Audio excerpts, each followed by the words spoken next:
Recently someone reached out to me and needed help in actually learning how to be a good interpreter and how to interpret. And I know that I post a lot of videos, or I used to, since I'm so busy now. I used to post a lot of videos of myself interpreting different TED Talks and stuff. But how do you get to that point where you can interpret?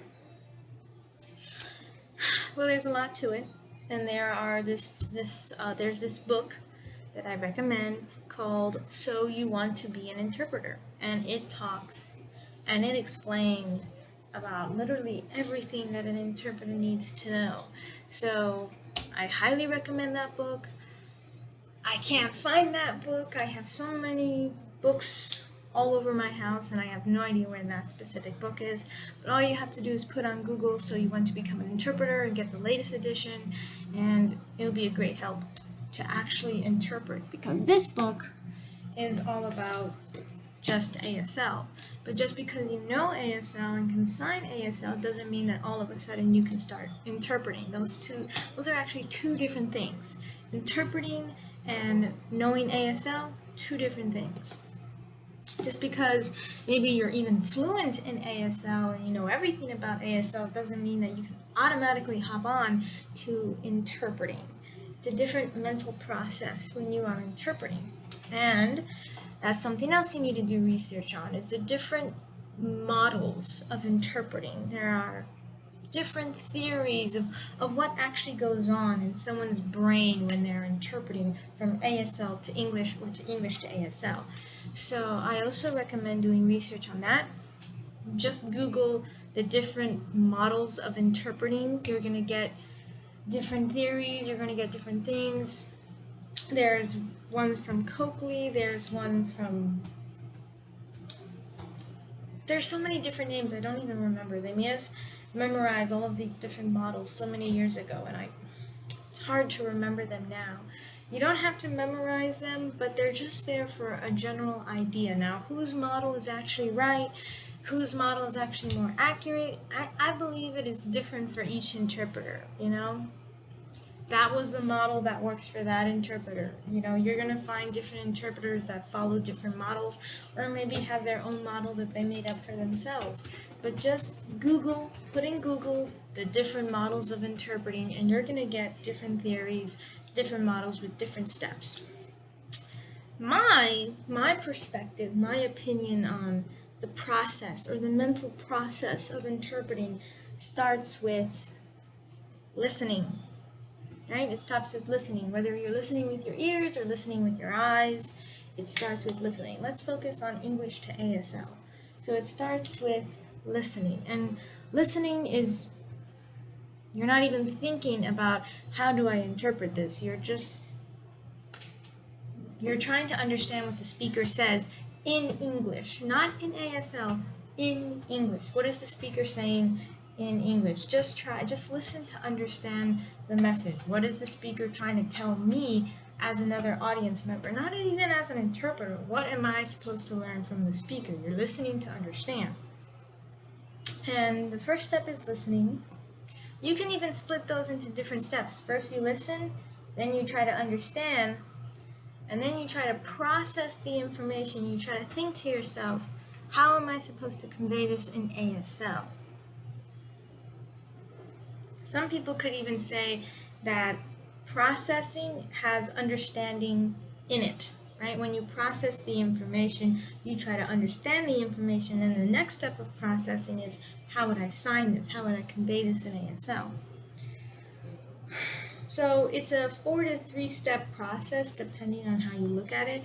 It could be listening, processing, and then conveying, or it could be listening, understanding, processing, then conveying. It depends on, each interpreter will have a different idea, or they follow a different model of what's the mental process up here. So first is listening, and that's going to be the first in all the different models. Is first you got to listen, right? If you're not listening, then there's no way you can interpret, because you're not paying attention, right? So first you got to listen. Then you gotta process the information, the processing of just trying to understand, and then process it in how do I convey it in ASL, and then you convey it. That to me is the 3 to 4 steps of how to interpret. Yeah. And the most important step is processing. That to me is the most important step. Because sure, you can listen, but then maybe you understand the information incorrectly, you process it wrong, and then you're going to convey it wrong. Right? So even if you're listening, even if you're paying attention, if you process the information incorrectly, if you interpret it the wrong way, you've missed the whole point. It doesn't matter even if you're listening, you've missed it. You missed the point. So the most important part, the most important step in interpreting is the processing, is understanding what the speaker's trying to say.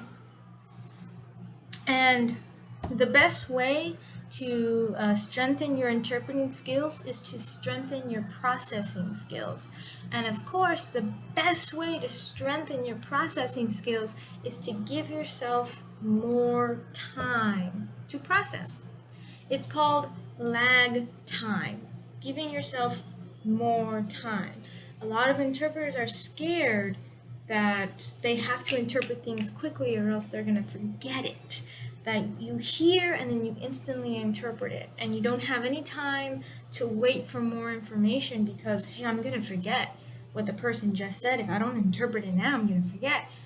That is a misconception. It's not true. Your memory is actually better than you think it is. Even if you have bad memory, and I have bad memory, it's better than you think it is.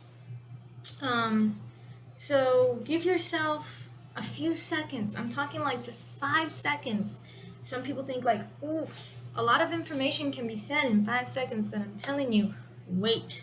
If you don't understand what a speaker is saying, if you don't know where they're going, you don't know their point to the sentence, you don't know what are they talking about, then why would you interpret what you don't understand? Why would you interpret that? You need to wait. You need to hold off. You need to give yourself more lag time. So then the next question is, how do you improve your lag time? How do you improve your processing time? That's when consecutive interpreting comes to play. Consecutive interpreting, in my opinion, is the best way to improve your processing skills, which in turn will improve your overall interpreting skills overall. Like, it's just the best. You have simultaneous interpreting, and then you have consecutive interpreting. Simultaneous interpreting is when someone is speaking and they're not taking any pauses, you have to interpret what they're saying right there and then. Consecutive interpreting is someone says a thought, a complete sentence, and then they stop, and then that's where you interpret. And then when you're done interpreting, they proceed to talk, another sentence, another complete thought, they stop. It's a take-turn system. It's consecutive. I go and then he goes, right? This is consecutive interpreting. Simultaneous interpreting is, it just keeps going. It just keeps going. There's no pausing. There's no turn taking. And obviously, working interpreters, what you're going to see almost all the time without fail is simultaneous interpreting. There's no pausing. There's no breaks. Nothing like that. But that simultaneous interpreting is really hard. The mental process is difficult because everything's happening at the same time. It's nonstop. So it can be stressful. It can be overwhelming. It can you can get drained and just tired and overload yourself. So if you want to be a better simultaneous interpreter, better overall interpreter, you need to work on your processing time, which means you need to work on your lag time, which means consecutive interpreting is the way to go. So you can pick any speech of any topic from anywhere, and you work on interpreting it consecutively. And that means the first step to being good at consecutive interpreting is to identify complete thoughts. When the speaker says something, it has a beginning, a middle, and an end, and that's for each complete thought. A thought can have one sentence, it can have 2 sentences, it can have multiple sentences. So start with maybe just one sentence at a time. When someone says, "Hi, my name is Rebecca," that's a complete thought. Hi, my name is Rebecca. So You take this speech and you listen to it. First, listen to it. Don't even consider how to interpret it. Just listen 5 minutes. Listen to it. Don't think about how would I sign this? What does that mean? But just listen. Listen. No stress. Just listen. And then once you're done listening for 5 minutes, go back to the very beginning. You press play. And the first sentence, after the first sentence, pause the video. Think for a second, how would I sign this? If the person just said, "Hi, my name is Rebecca," pause the video and then sign that. Sign that nice and calmly, nice and slowly. There's no hurry, right? Here, there's no real deaf person here. There's no due date. This isn't homework. This is just for your own benefit, so totally make mistakes. And I recommend also recording yourself when you do this, right? And then after that, you press play and you wait for the next complete thought or the next sentence. The next sentence could be, well, I'm going to talk to you about asteroids. Or some person, so I'm going to tell you a little bit about myself. I'm a mom with 2 kids and blah, blah, blah. Blah, blah. All these different thoughts and sentences. Once you have one sentence or a complete thought, pause the video again. Take a few seconds to think. Once you pause, don't automatically interpret, because then that's the same problem. Pause the video and just take a few seconds. A few seconds, that's really all you need. How would I convey this in ASL? And then you go ahead and interpret. And then once you have that signed, play the video again and just do that over and over that. Follow that pattern until you reach the 5 minutes. You're done. And then you look back, watch the recording of yourself, and then ask yourself, why did I sign it that way? Right? Not to say that you signed it wrong, obviously not. There's no right interpretation of anything. There are so many ways to interpret literally everything. There's no absolute wrong way to interpret anything. Unless you're not an interpreter and then you actually interpret it wrong, but that's a whole other thing. So anyway, so look back at your recording and say, is there another way to sign this? Now, don't say, is there a better way to sign this? Because it really depends on your client. You sign according to what your client needs. And whatever the client needs, that's the best interpretation. It's not that one interpreter is automatically better than the other because they signed it better. There's no such thing. There's no such thing. It depends on the client. It depends on the speaker. It depends on the information. It depends on so many things. There's no such thing as the best and ultimate interpretation or interpreter. It doesn't exist. So just think of different ways to sign it. Not better ways, just different ways. Sign it like this. Maybe I put the noun at the end. Maybe I put more classifiers. Maybe I use my space more. Maybe reduce fingerspelling. Maybe add more fingerspelling. Just think of different ways to interpret information and just practice those different ways. And then that's it. And then I'm telling you, just do that. Just do that method. Do it every day. Practice your consecutive interpreting every day. Here's what I do. Here's what I try to do. I pick a TED Talk. Any TED Talk.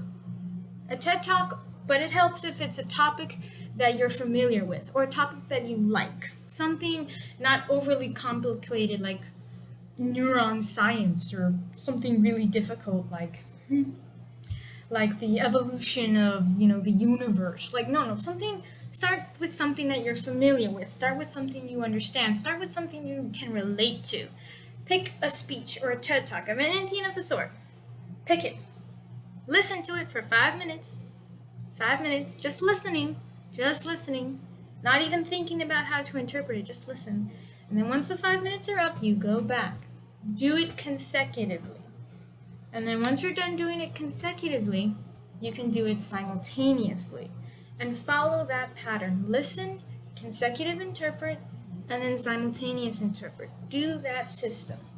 Right? 5 minutes of listening. Do the 5 minutes of consecutive interpreting, and then do the 5 minutes of simultaneous interpreting.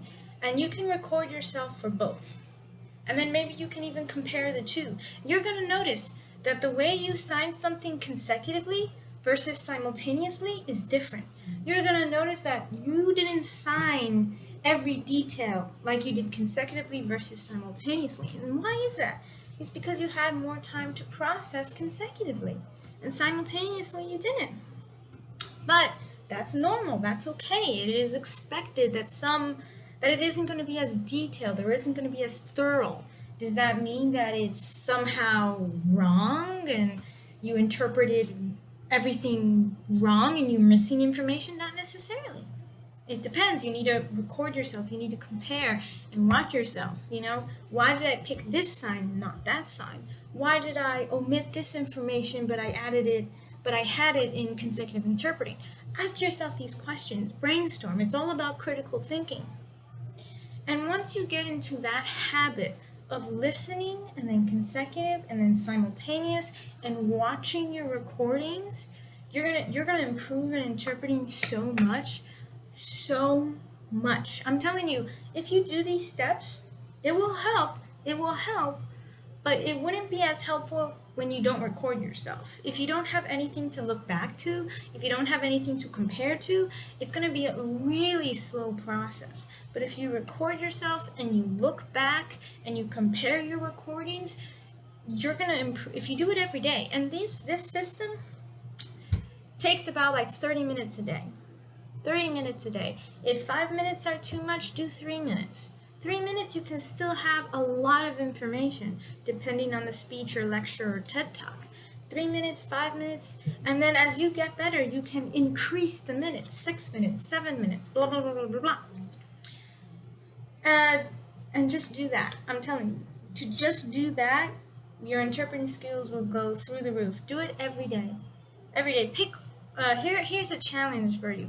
Pick one TED Talk or any speech of any kind, really, something you relate to, something you're familiar with, and go through the whole speech. A speech of 20 minutes, right? The first day is 5 minutes of listening, 5 minutes consecutive, 5 minutes of simultaneous. You record yourself and you watch it. The next day, you go to the next 5 minutes, and then the next 5 minutes, and the next 5 minutes, until you're completely done with the TED Talk. It's only 20 minutes. So 5 minutes a day, you'll be done within 4 days. You'll be done with the whole speech within 4 days.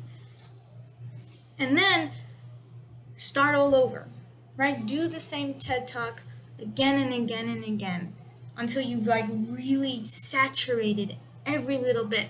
And then compare your recordings, your first day compared to your last day, right? And you will see a difference within a week, really, if you're committed, if you really study how you interpret, study how you sign. Notice the patterns that you tend to do. How do you sign? Because you have a pattern, you have a style of how you sign things, of how you understand things. And if you don't know your own pattern, if you don't know your own style of interpreting, you're missing out. You're missing out, bro. You're missing out, So do that method, listening, consecutive, simultaneous, record yourself, watch your recordings. Just think of different ways, not better ways, different ways. Do it every day, like 30 minutes a day. Those are my tips.